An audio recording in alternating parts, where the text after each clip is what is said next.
No, do less. That's what heroes do. All right, everyone, welcome to another episode of I Can Do This All Day. You have tuned in to something special because it is the I Can Do This All Day podcast awards episode. We're closing out the year with some fantastic awards. I'm your host. Fuck me. I was like so close to that. Do the normal. All right. Do less. Welcome, everyone, to another episode of I Can Do This All Day. I'm Dan, the part-time Avenger. With me is Mark, the resident Jedi. Hello there. You're in for a very special treat tonight, folks, because we've decided not to talk about one movie. We're back to talking about multiples, but we're not even going to deep dive into those movies. 10, count them, 10. We're not going to deep dive into them. We're just going to give you minor opinions about them. And this is, of course, the last podcast you'll get from us this year. So why not make it an awards podcast? Dan, tell us more. With the awards, this is not going to be your Oscars. It's not even going to be the Golden Globes. This is going to be the I Can Do This All Day podcast award show. And so we've got some interesting names and interesting movies and recipients of these awards. But Mark, let's just jump right into it. And the very first award for tonight is the Wedge Salad Award. The Wedge Salad Award. Why the Wedge Salad Award, Dan? Because just like a wedge salad, the recipient of this award is basically a hunk of shit that fools you into thinking it was amazing, but it's just lettuce. It's bacon and blue cheese and just all of these wonderful on iceberg lettuce. It's a big facade. Oh, such a facade. So much of a facade that it cost somebody a bet this year. So we don't have nominees. We don't have drum rolls.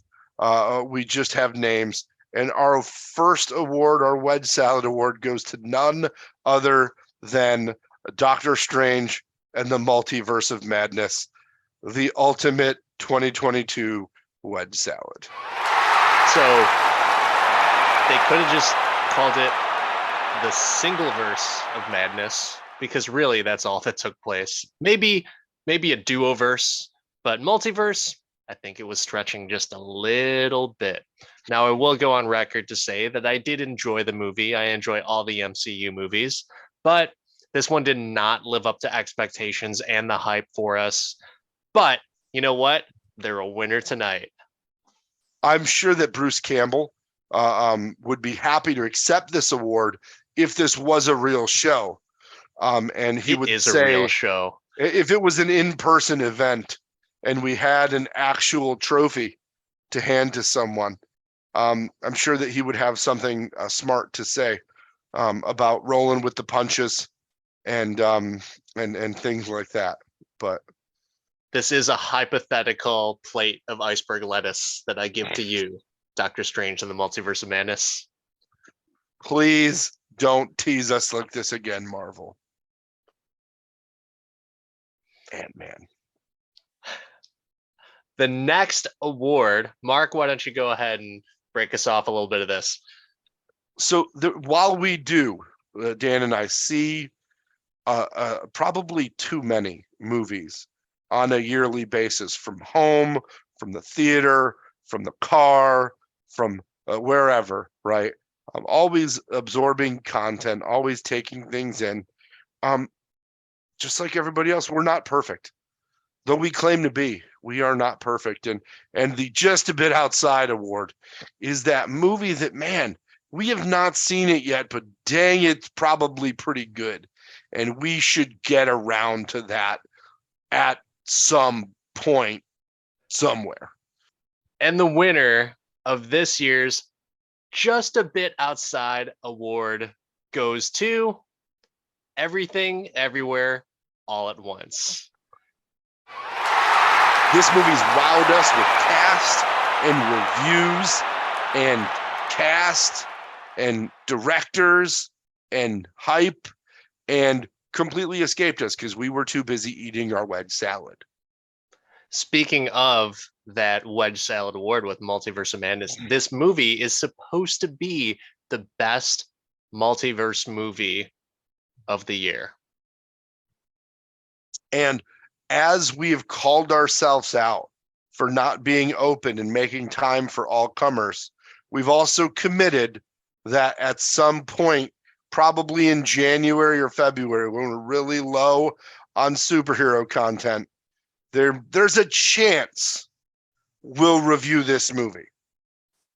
No guarantees, though. Could still miss, but we might. And you know what? That's all we're going to say about this movie, because you know what? We haven't seen it. Yeah, I But know nothing about this.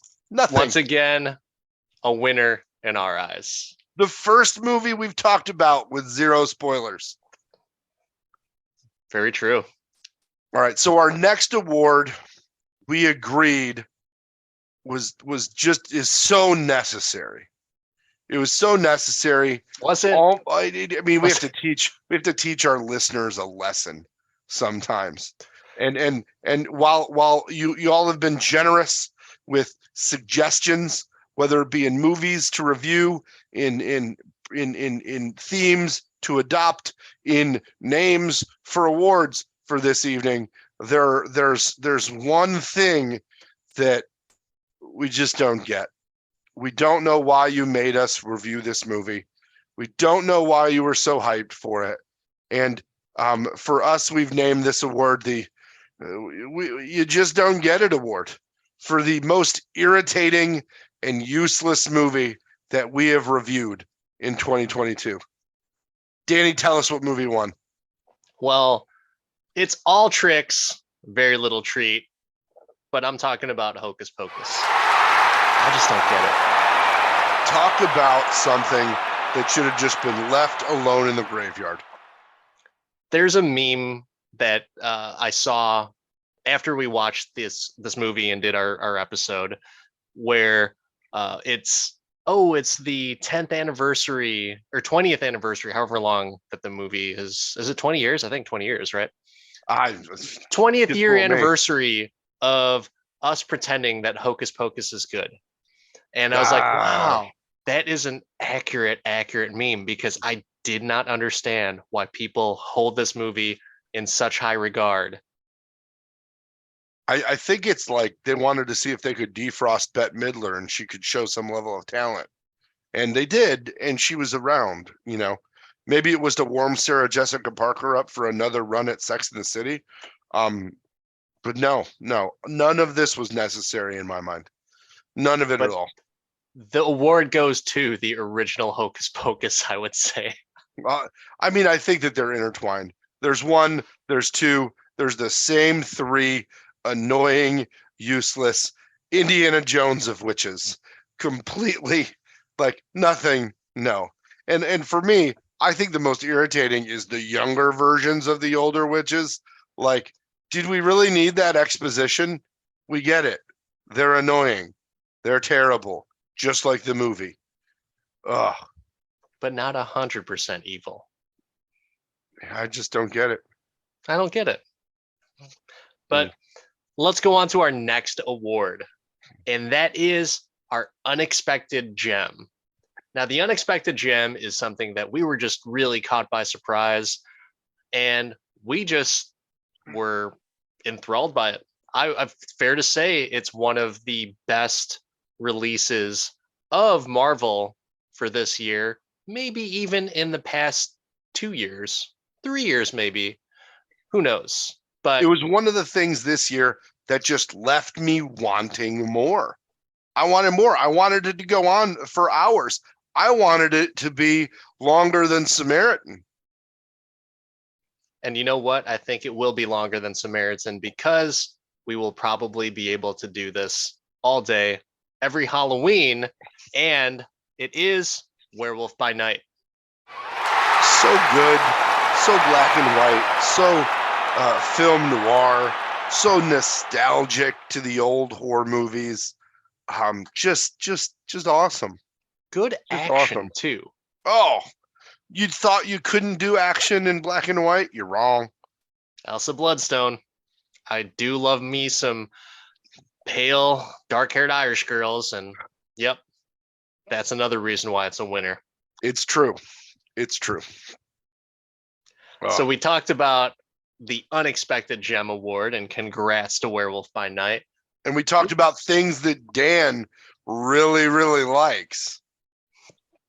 So we're going to go on to something else that we both appreciate, and I'm sure the world appreciates because he was voted the sexiest man of the year, and that is the Chris Evans Award, which will go to the sexiest leading character in a movie that we reviewed this year. Mark, why don't you tell us who it is? Well, I think that we got to talk about the competition a little bit here this year because there was a lot.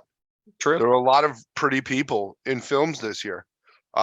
Pretty people were back in movies after they had their masks off and they had time to sync back up their workout routine.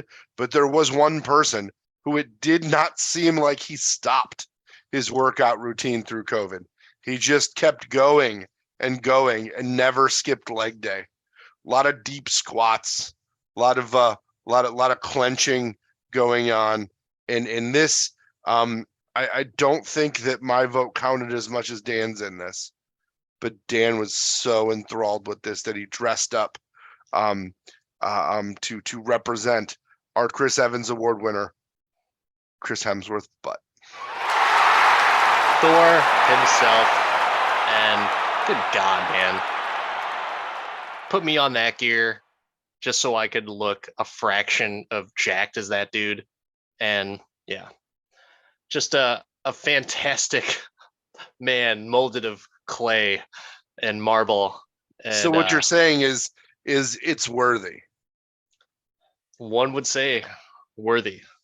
But yes, the Chris Evans Award ironically goes to Chris Hemsworth. Congratulations, Chris Hemsworth's ass. You go. Fantastic. Now, speaking of odd awards, let's talk about something that this podcast holds in high regard, and that is nostalgia. And we're going to talk about the next award, which Mark, the Resident Jedi, will give a little bit more insight. So as we were thinking of who we could honor with an award in the I Can Do This All Day podcast awards for 2022, and we love nostalgia, and I don't think any other filmmaker makes more nostalgia and loves nostalgia more and loves to just copy and paste nostalgia into movies than J.J. Abrams. So the J.J. Abrams Award, the again J.J. Abrams Nostalgia Award this year goes to one of the top grossing films of the year that if you didn't see it in theaters, you did not see it for a very long time. Unless you saw it back in 1986, and that is Top Gun Maverick. And by the way, it's out in theaters again this week and next week, I believe. Tom Cruise needed another plane, so they had to re-release this bad boy. The world needed a hit because nothing else is happening right now. I mean, there is that movie with water that we won't talk about. They strategically released it so that way it ran right before that movie. And so, yeah. I love it. Top Gun Maverick, pleasantly surprised. Not only did they use screenshots, movie stills, helmets, characters, inferences, references from the original movie, but damn if they didn't get the star and nobody else from the original back. Talk about we're leaving all those old people behind. Yeah. Tom Cruise, wacky motherfucker. But somehow they got the most nostalgically bad 80s mustache in a movie on the poor Miles Teller's face. Miles Teller, everyone just see him doing that little dance on the beach with his abs and oiled up. Everyone whistling to that One Republic song. Everybody just wanted to hear it for the boys. That's what I heard. Playing with the boys. if you remember correctly. Playing Mm. with the Boys. Was it by Don Henley? I don't know. It Whatever. probably was. It probably was. Super manly. Oh So yeah. manly. Oh yeah. I mean, you even had Lady Gaga trying to make a Berlin song. Yeah, that was I mean, disappointing.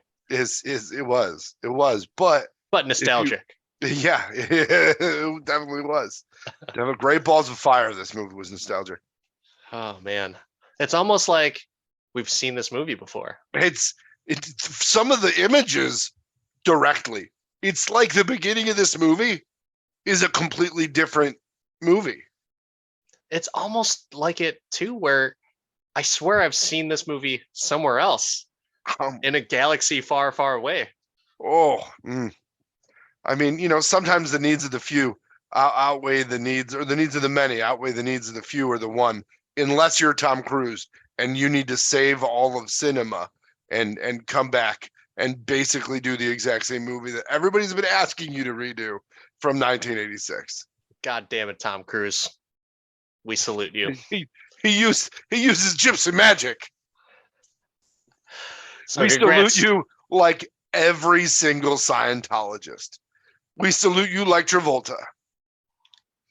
Wow, that's a just automatically made me think of the sad Travolta. You know what that is?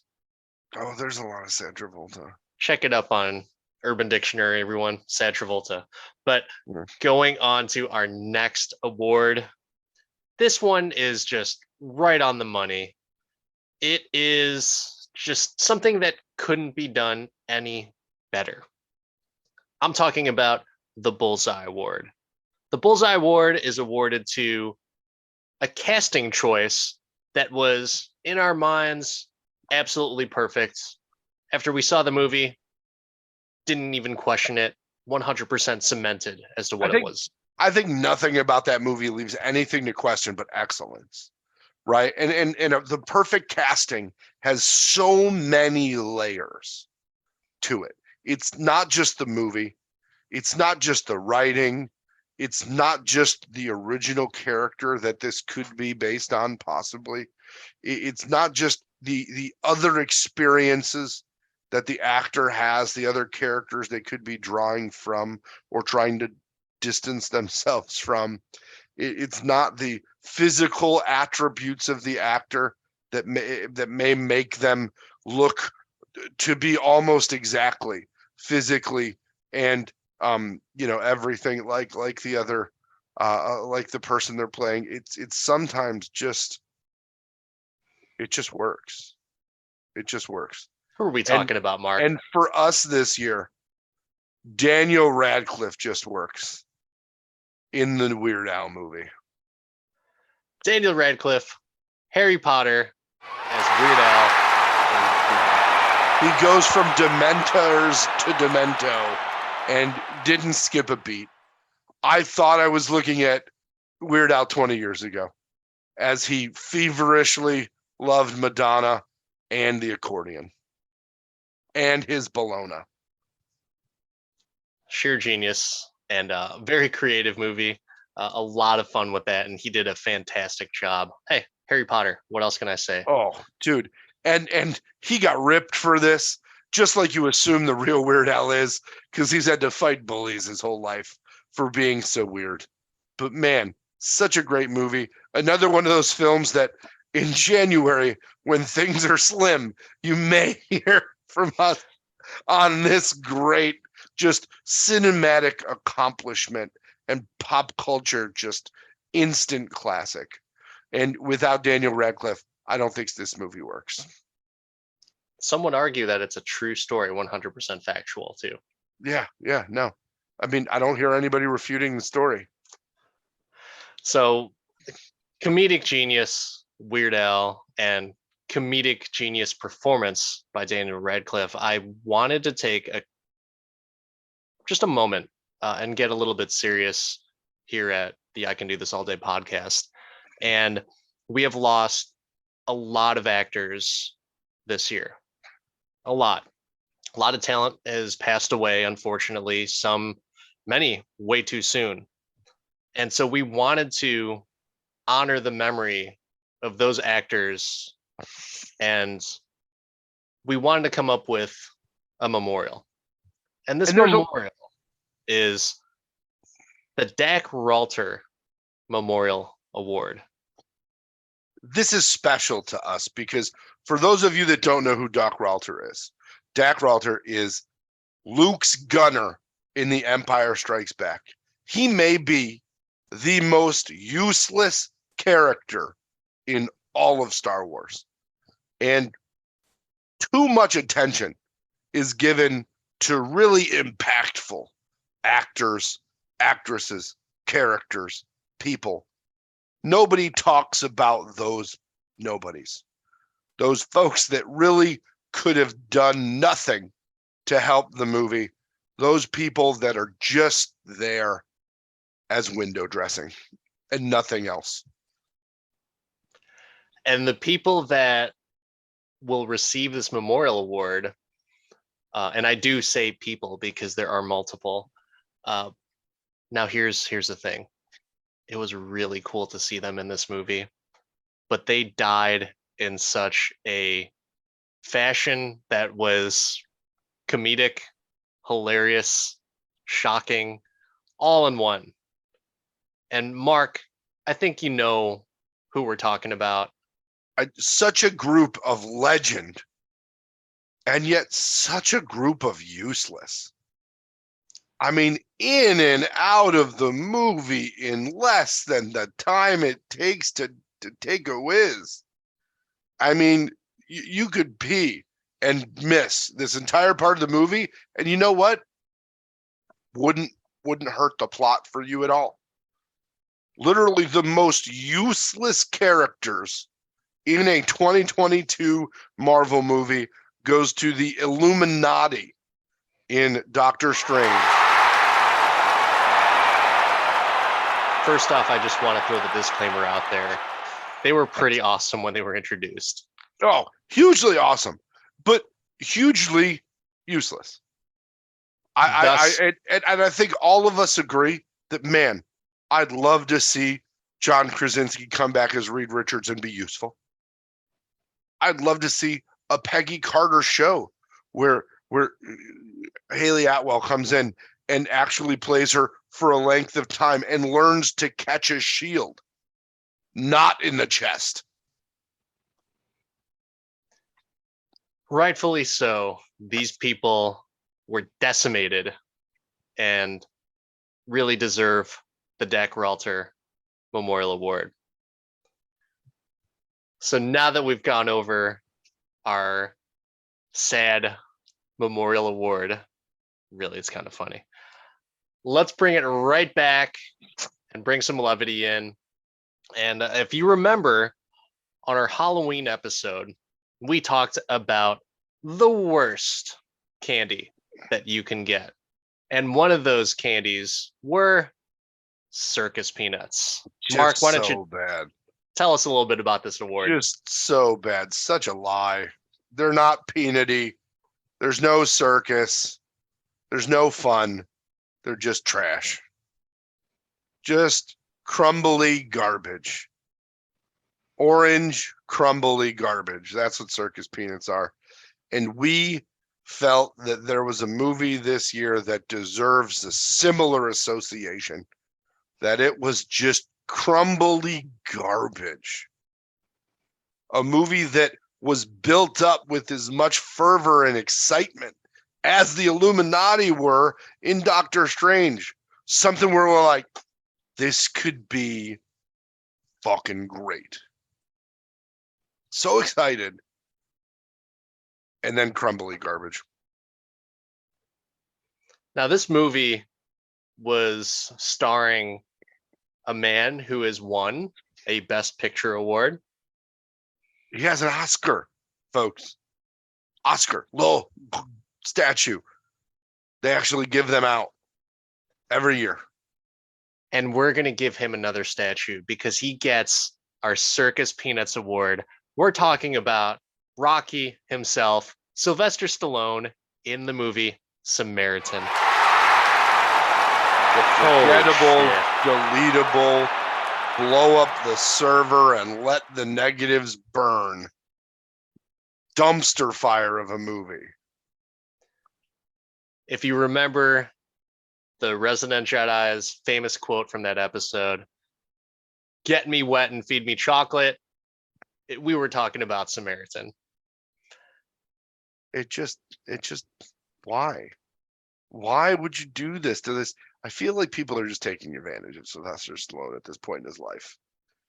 Like maybe he's just a little extra punchy, and he's just, I do a movie named Samaritan. That's a great idea, and I'll punch things again, right?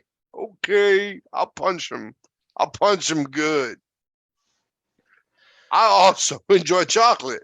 Can we make part of the movie where I get a little treat for punching things?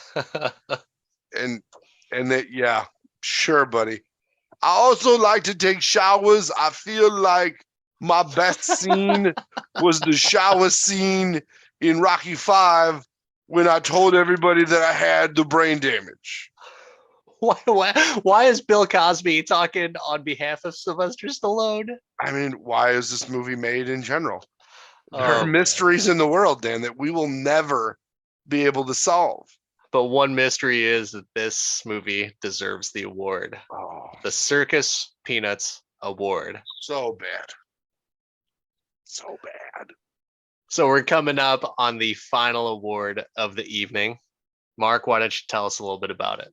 So after enduring the circus peanuts, we figured we needed a face melter here, and we just decided to name the award the face melter. It is literally just the bestest thing that we've seen, the bestest thing ever that we've talked about. Just the top, the anti-Samaritan movie of the last 12 months that we took in and just could not say enough good stuff about. A movie that we both can do all day, every day, Saturday, Wednesday, doesn't matter. Dan, you want to tell us about this movie and why it was so important? It was so important because it also really kind of sparked us as a podcast, because our first episode, we talked about this movie and really pretty much just gushed over this movie because it was so well done. And nostalgia, holy shit. It got it and then some, because you had nostalgia and then you had a little bit more. And then you know what? You brought in some others. It was a star-studded cast. Very, very surprising that they got all of these actors and supporting cast to come back. And also really awesome in the sense that you had the first of the comic book Spider-Man on the big screen in our generation with Tobey Maguire, Andrew Garfield, and Tom Holland. All three of them getting the Face Melter Award for Spider-Man Far From Home. No Way Home? Fuck. God damn it.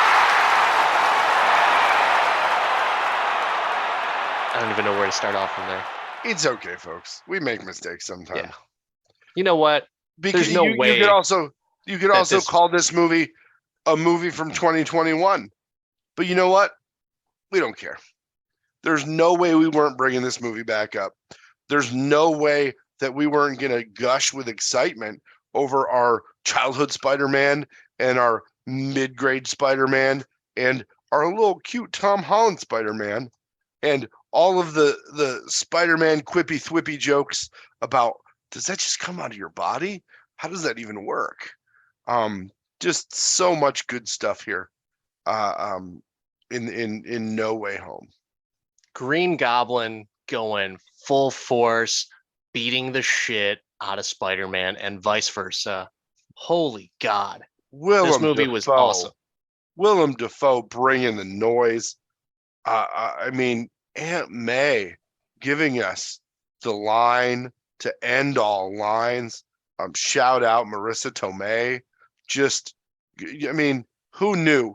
Who knew that the chick from My Cousin Vinny, who knew about the displacement and top left center and timing on a 1965 whatever could come back and talk to us about great power, great responsibility with probably the most heartfelt death scene we've seen all year. Yeah. Like I said, it sparked this podcast, and super honored to have that in our very first episode. And really, when you think about what this movie had, it had the multiverse, it had that nostalgia, it was an MCU movie. It was just so damn good. So damn good. And you know what? It had Doctor Strange. So technically, Doctor Strange did have a good multiverse movie. Doctor Strange in sweatpants. Still I've awesome. not been a Doctor Strange fan all year. All year, a no for me. But you know what balanced it? Everything else in the movie, literally. You got rid of Blue Jamie Foxx. You just, it was all there. It was all there, and it was great. And shout out to Ned's Lola, who actually spoke the Filipino language of Tagalog on screen. And for those who don't know, I am Filipino. So it was really cool for me to understand that and just be like, I know what she's saying. I know what she's saying. So very cool. Very cool. You and all the other Filipinos, nobody else. That's a large population. So, yeah, I just such a good movie. Could spend another hour talking about it again, but man, you know what? Maybe listeners should just go back and listen to that episode. If you haven't, download or subscribe. Or you already got a preview into 2 movies we might talk about next year if we run out of topics. I mean, what better time to thank our listening community who continue to somehow take the time to download and listen and just patronize all over the world. All over the world. Absolutely crazy to me. I mean, But I think we're on like 5 continents at this point. we are. Now we just need to get someone in Antarctica and Australia. I mean, if anybody knows somebody, I mean, given an award to Hemsworth's bum should get us right there in Australia. Damn it, Aussies, let's go. Let's go. And somebody in Germany has to know somebody in the military that's gotten transferred to the Antarctica post. Send them our podcast. We're trying to go for 7. Let's go. Well, we hope you enjoyed this episode. This is closing out 2022, which has been an awesome year for us because we got a chance to go and talk about what we love the most, and that's movies, entertainment, fun, ridiculousness. And it just gives us a chance to come together and just like BS. And it is humbling and kind of just, I don't know, sometimes weird that people enjoy listening to it, but I love it. I talk about this all day. Already do. So we appreciate y'all as a community, as a listening group, and still want to ask for new submissions, new topics, thing you like, thing that you didn't. If there's an award that we missed tonight that you want to give out as an ICDT podcast community, like let's hear about it. Send it to us on Twitter. Hit us up on Instagram. Tiki-taki us. Like, let's go. It's free. We hope we entertain you for at least a portion of your day, and we will continue to do so. So until next year, this is Dan, the Part-Time Avenger. That's Mark, the Resident Jedi. Be safe. Enjoy the rest of 22 and to a positive and awesome and much better Marvel 23. Let's go, Ant-Man.